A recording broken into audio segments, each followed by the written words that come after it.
Over the weekend, I bought 2 things on Facebook. No, you didn't. Yes, I did. I bought 2 things. Didn't I put you on a spending freeze? No, this was personal. This isn't for blogging. This was personal stuff. And here's the thing. When you're on a Facebook ad, you only have this much room and this much time to be interested to buy something. So the one, I saw it, I bought it right away. I'm like, oh yeah, this is me. This is exactly what I need.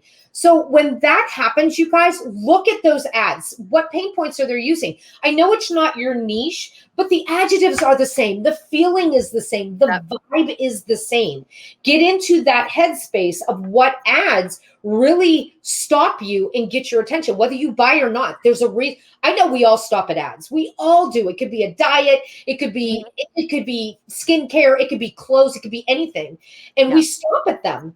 And there's a reason why you're stopping at them. So start making yourself aware of those things that you stop at so that you pay attention to the adjectives, the voice, the words, everything, so that you can start converting that same feeling into your own sales pages. Whether you're doing ads or whether you're doing an actual sales page or an email, everything comes back to what makes you stop. Everything about ads, everything about sales pages, everything about emails, everything about everything is a pattern interrupt. We're used to just scrolling on our phones, right? Like just boop, ba-doop, ba-doop. And like until we see something that makes us stop. Whenever something makes you stop, I want you guys to get into this habit. Make a folder in Facebook of your saved images and stuff. Like you can save things inside of Facebook and there's folders that you can make. Save every single Facebook ad that catches your attention.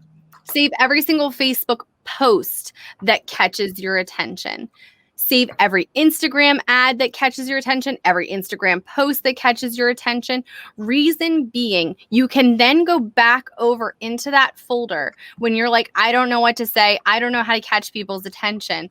And look at those images. Look at that sales stuff. Look at the copy that they're using and see what it is. Obviously, we're not saying to copy their stuff at all. That's not what we're saying. What I am saying is isolate what it is that caught your attention.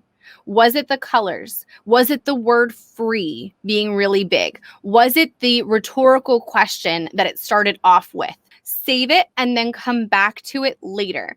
Because honest to goodness, having that, I think of, and I do it with my emails too, by the way. If there's ever an email, and I'm a hard sell. I do not buy things.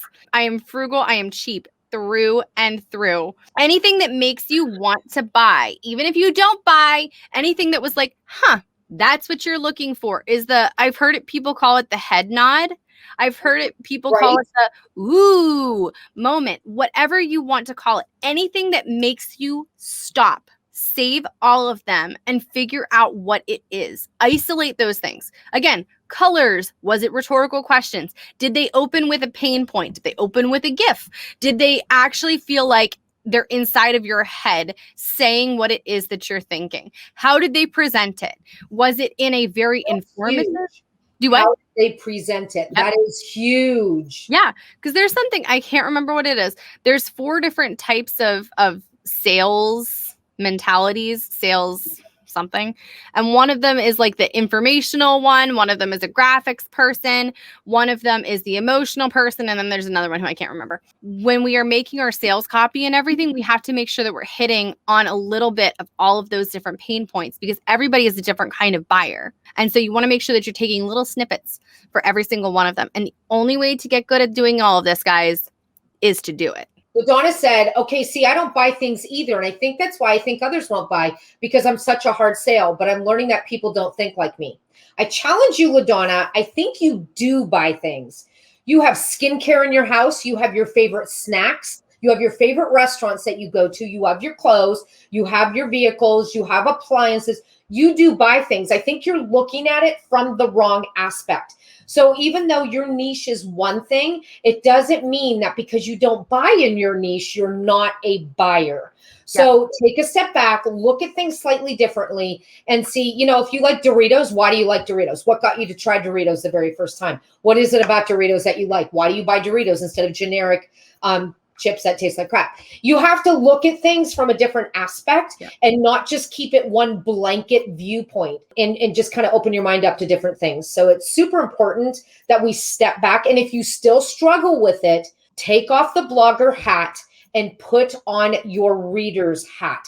Seriously, you have to literally make a mental mind shift. So if this is what you need to do, if you're at your desk, I want you to stand up, walk around your chair, and sit back down again.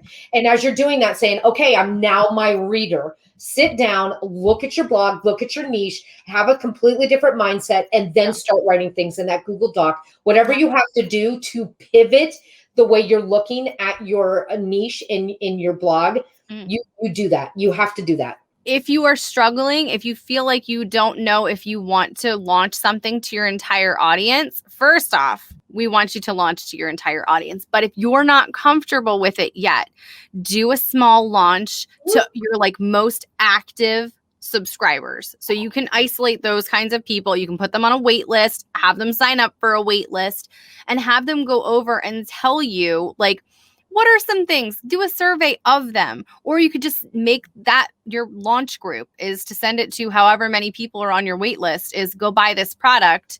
And then the people that didn't buy, you can still see because you can see who clicked. You can see who clicked and who didn't if you do tags. Then you can send an email to the people who didn't buy, who clicked, and say, I saw that you clicked. Oh, I saw that. I've gotten emails from people before, by the way, it's obviously an automatic email. I've gotten emails before from people who are like, saw that you clicked. Why didn't you buy? Feel free to give us a heads up. We want to make sure that we're helping our audience to the best of our abilities. Why didn't you buy? And I've responded to them. That's saying something because I never respond to those kinds of emails. If you're able to do that and if you're comfortable doing that, we encourage you to try it. If you're like, I don't know what my readers are thinking. I don't know what to say to them. I could never send a stalker email to my readers. They'd leave in a heartbeat. My homesteaders, they're all conspiracy theories. Oh, no. They'd be gone in a hot second. They're a little bit different. They're a little bit different. A little bit.